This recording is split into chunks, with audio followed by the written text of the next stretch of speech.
আল কবরু রাউযাতুম মির রিয়াজিল জান্নাহ আও হুফরাতুম মিন হুফারিন নার। কবর কারো জন্য জান্নাতের বাগান হবে এবং কাহারো জন্য জাহান্নামের গর্ত হয়ে যাবে।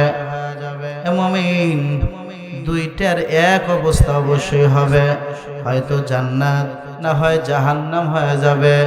ভাই, যার কবরটা জান্নাত হবে তার কোনো টেনশন নাই, কোনো পেরেশানিও নাই, কোনো চিন্তা নাই, কোনো ভাবনা নাই।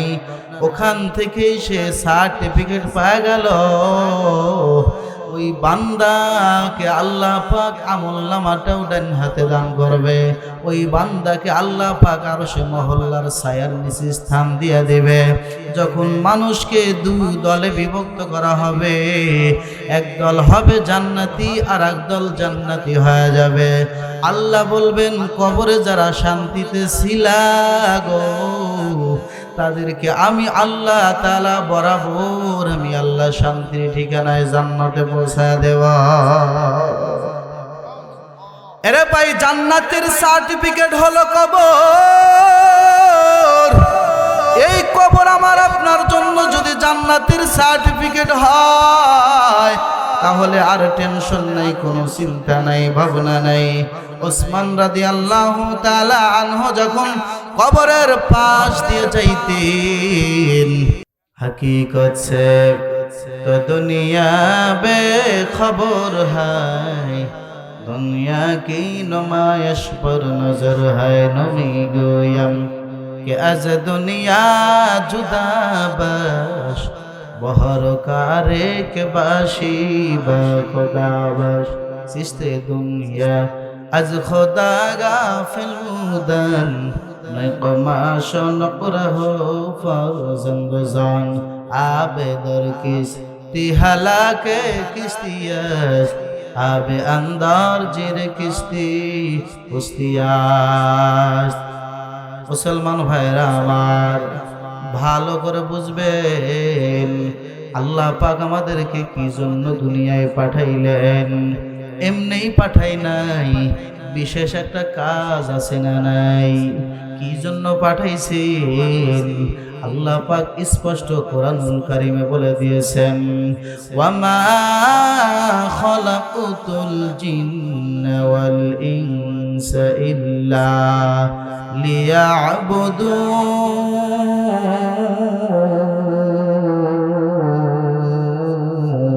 আল্লাহু আকবার। আল্লাহ পাক বলেন, এ গোলাম, আমি আল্লাহ তোমাকে কি জন্য পাঠাইলাম?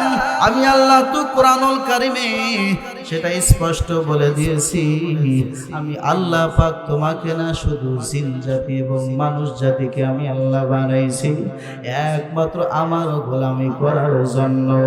কি জন্য বানাইছে ভাই, একটু জোরে কর। গোলামি করার জন্য। আল্লাহ পাক বলে, মুমিন রে, আমি আল্লাহ তাআলা ডাক দিলাম, ইয়া আইয়ুহাল্লাযীনা আমানু আমিনু। হে ঈমানদারের দল, আমি আল্লাহ তোমাদেরকে ঈমানদার বলে ডাক দিলাম। এরপরে আমি আল্লাহ তোমাদেরকে ঈমান আনার জন্য আহ্বান করলাম। আমি আল্লাহ ঈমানদার বলেই ডাক দিয়েছি, যাতে বান্দা তুমি রাগ না করো। আমি আল্লাহ তাআলা ঈমানদার বলে ডাক দেওয়ার পরে আবার ঈমান আনার জন্য বললাম। কেন বললাম জানো?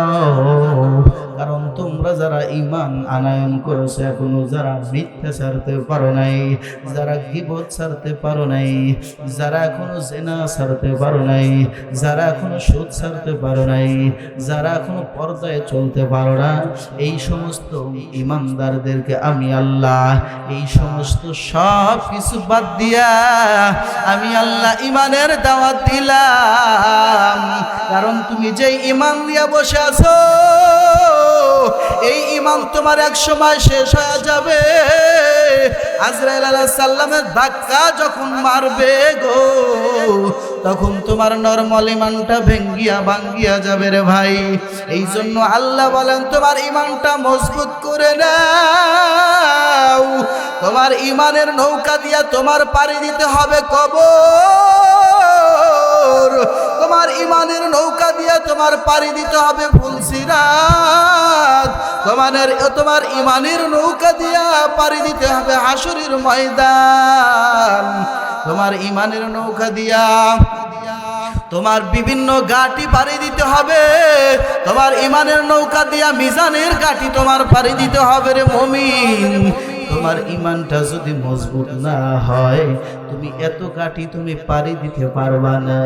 ওই আজরাইলের ধাক্কা যখন মারবে তোমার নরমাল ইমানটা শেষ হয়ে যাবে। আমরা যখন সাধারণভাবে জ্ঞান দ্বারা আমরা বুঝতে পারি, জ্বরের দিন যখন আসে তখন আমরা নরমাল ঘরটাকে একটু পেলা দিয়ে রাখি। কি জন্য দেই?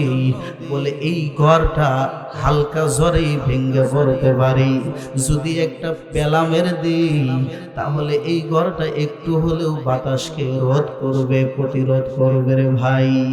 মুমিন, আল্লাহ পাক সেজন্যই সুন্দরভাবে বলেছেন, হে ইমানদারের দলেরা তোমরা ইমানদার হয়ে যাও। কারণ যেই ইমানদার দাবি করছো আসলে তুমি আমার দরবারে তোমার ইমানের কোনো দাম নাই, তোমার ইমানটা নরমাল জ্বরেই শেষ হয়ে যাবে। আজরাইলের ধাক্কার মারলেই তোমার এটা শেষ হয়ে যাবে। আমি আল্লাহ ডাক দিলাম,